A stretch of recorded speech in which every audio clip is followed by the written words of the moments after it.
Everywhere you turn these days, you're hearing about a story with a Twitter angle. So between that site, Facebook, Flickr, other social networks out there, it seems as if we're almost tied to our computers and our mobile devices. For a lot of you, it's part of your job. In a recent study, the Pew Institute found that 7% of Americans use the internet as their primary means of social communication. And those people also said they feel kind of bad about it. On the other side of the coin, some people who have used the internet and social networks have just about had it. Take rocker Trent Reznor. You may know him from the band 9 Inch Nails. Well, today he released this statement. It said, quote, "I will be tuning out of the social networking sites because at the end of the day, it's now doing more harm than good in the bigger picture, and the experiment seems to have yielded a result. Idiots rule."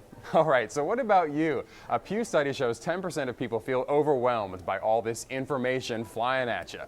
So, right now, are you commuting on a train while posting on Facebook and listening on a second phone to a work conference call? If you think I'm making that up, Melissa Long is here to tell us I'm not. No, apparently not. Apparently we have some multitasking friends on our Facebook pages. Reggie, I want to also highlight the question that you have posed today. This is from Pew Research, that 10% of adults feel that they have information overload. But what do you think? We want to get your insight on that. And again, please be careful if you do respond to Reggie's Facebook page or my Facebook page. If you are really commuting to work and juggling not just one, but 2 Blackberries, I don't think I could handle that. You, Reggie? I can't, but I don't know if you can pull it up, but one of our Facebook friends actually did. He wrote in saying that that's what he was doing as he was posting.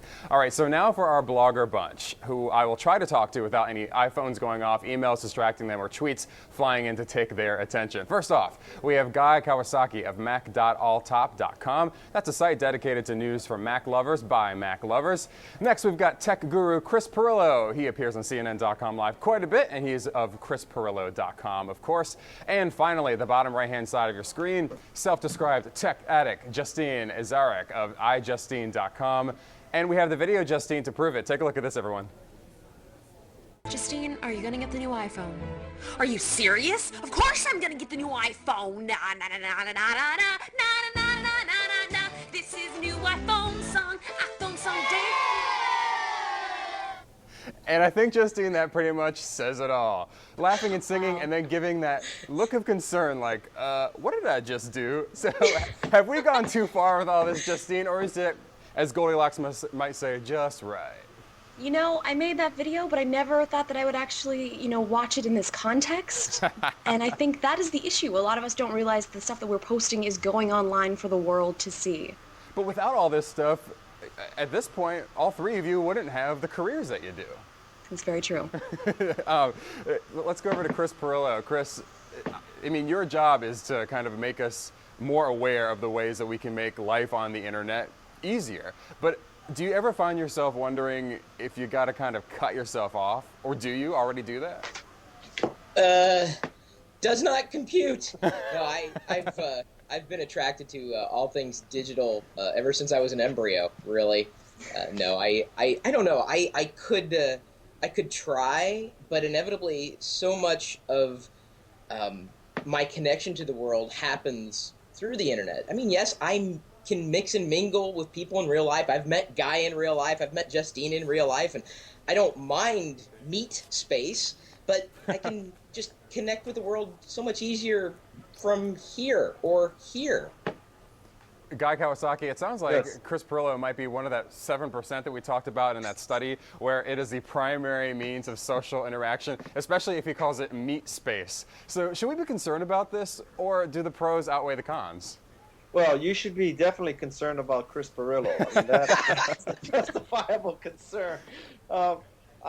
Speaking on my own experience, I'll tell you that I've made a lot more friends because of Twitter and Facebook and email and blogging. So obviously the depth of the relationship or the characteristics of the relationship are different, but I have a lot more friends in the world because of this, no question. Of course, asking me about social networking is like asking the Pope if he likes Catholicism. True. That's very true. We understand that for sure. Here's the thing. This will just prove the point, I think. One of our producers sent me an email linking to a New York Magazine article, and in it, it's talking about a defense of distraction. And while it's about a defense of distraction, it also goes into some of the dangers of being so tied in to these sorts of networking sites and the internet and all of that. But my point here is that it is 12 pages long. I could barely get through it. I mean, I do feel like my attention span has now been reduced to a few paragraphs. Any of you feel the same way? Definitely. Yeah, go ahead, yeah, Justine. Tell me about that. I think I have actually been telling people when you're going to write an email to me, make sure it's Twitter style because I really cannot focus on reading paragraph by paragraph. And I think because of Twitter and because everything is so fast paced that we don't have time to sit and read these long, lengthy emails. Everything is just, 140 characters. That's all I've got time for. Guy, it seems like she makes a good point there. Yeah, I mean, 140 characters is the new haiku. It is an art form, so wow. it's something to be achieved. I gotta tweet that. Overheard.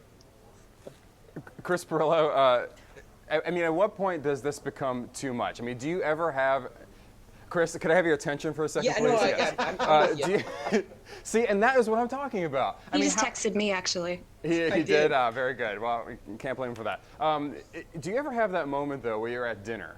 And I'm assuming that at some point you guys go to dinner with others in a real human interaction setting, and someone has their BlackBerry up in their face, and you're talking to them, and there is no way, even with multitasking, that they're paying attention to what you're saying.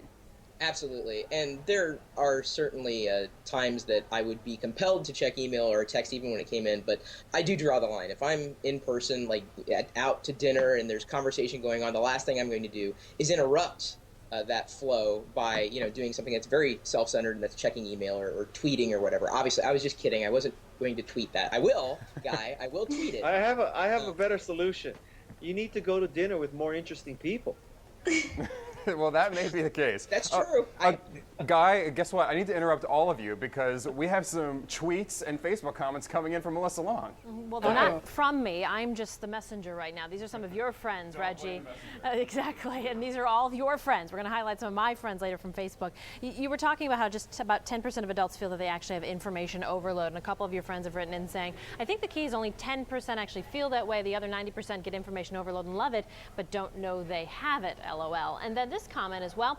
Jesse writes, some days, not all, I wish I could go back to the time before emails, text messages, cell phones, computers, etc. When you actually left work at the end of the day and you left work, it didn't follow you.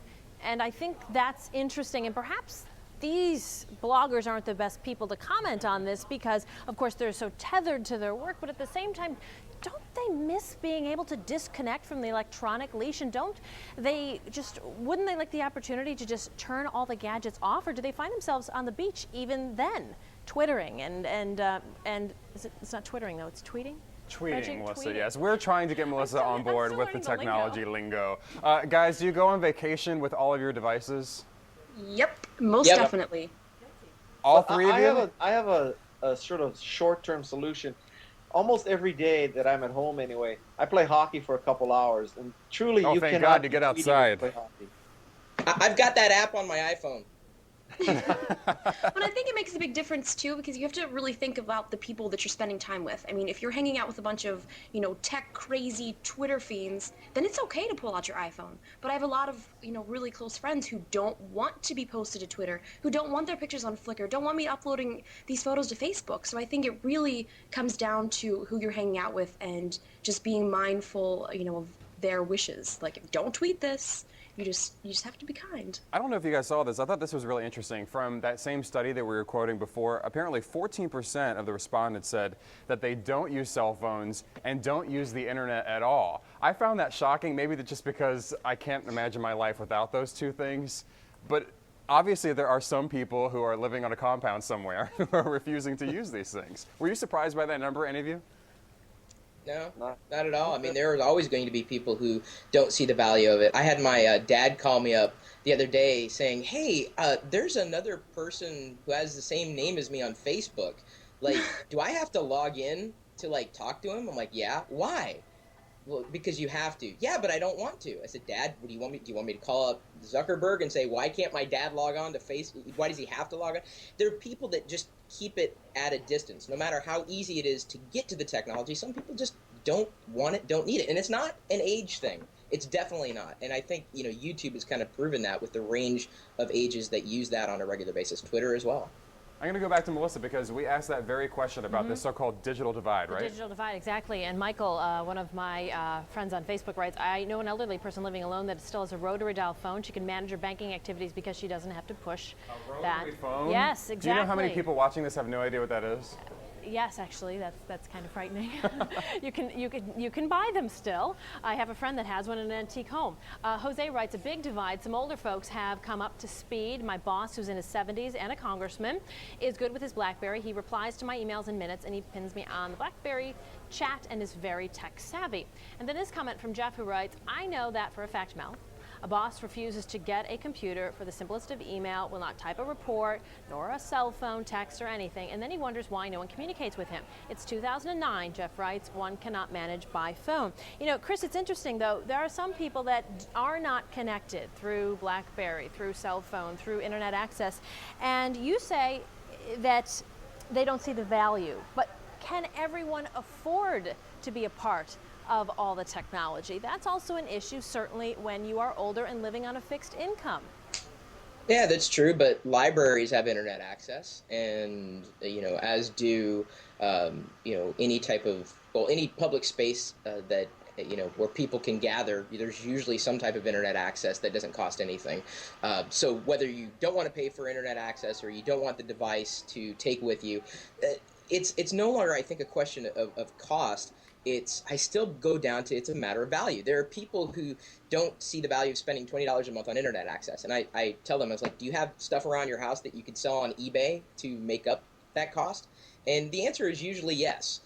So if you can show people how they could, at least pay for it, if not make money off the internet, sometimes that changes their mind. Sometimes, not always. I think you make a good point there about the library, because certainly I go to our public library and it is crowded with people waiting to get on those computers who don't have access at home. We're going to wrap things up right here. I'm wondering from Justine and Chris, do you guys have any embarrassing stories that you want to share about times in which you have been either caught or told to get off of whatever device you were using because it just wasn't apropos?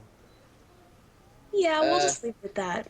Yeah, you could actually go to YouTube. I do live streaming, which I'm doing right now, on another camera. But there are people who have clipped things of me here doing things that I shouldn't have been doing, like in front of the camera. Like picking your nose? No, I didn't do that. That's one thing that I have not done. I always do that off camera. Now you can make it something new to explore. Justine, any story you want to share as we close out here? There's a few things I know because I upload a lot of mobile photos, and sometimes I'll mean to send, silly little photos to my sisters or my friends, and not necessarily for the entire world to see. Are you about to tell us a Carrie Prejean story? What's that? Are you about to tell us a Carrie Prejean story? It's nothing too bad. Okay. I'm just saying things that I didn't necessarily mean to send out to, 600,000 people. Got it. So we got to be careful. Yes, you do. Guy Kawasaki, you have the last word today. Well, Chris and I both, about a week ago, went on an aircraft carrier, the USS Nimitz, for 24 hours, and it was about 100 miles offshore from San Diego. So for literally 24 hours, we had no connectivity, zero connectivity. And I have to tell you, there were some painful moments when I wish I could have tweeted or blogged or emailed some people, but it was also a delightful experience to be untethered. So there is an argument to be made. Now, maybe you don't have to fly to an aircraft carrier to do it, but it was a very interesting experience. I highly recommend it for the people who feel too tethered. A technology vacation. I like it. Yes. Guy, Justine, Chris, so much fun talking to all three of you. Have a wonderful weekend twittering, Facebooking, and all the other stuff. Oh, we will.